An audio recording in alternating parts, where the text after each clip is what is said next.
તો મિત્રો આપણે જોઈ રહ્યા છીએ આજે આપણે બાજરી કાઢવાની છે, જે થોડી રહી ગઈ હતી કાઢવામાં. વરસાદમાં ઊભી પડી ગયેલી, કાચી હતી રાખી હતી તે વરસાદમાં પડી ગયેલી, થોડી બાકી હતી એક દાણામાં. આપણે બાજરી કાઢવાની છે. જો આપણું થ્રેશર છે, થ્રેશર આવી ગયું છે, આપણા માણસો લઈને આવ્યો છે. થોડીક જ છે, બહુ છે નહીં.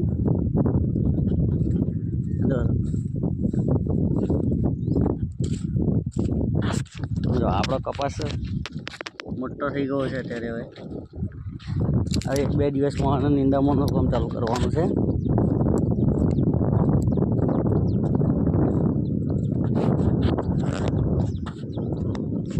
જો આટલી થોડી બાજરી આપણે વરસાદમાં પલળી ગઈ છે, ઊભી રાખેલી હતી.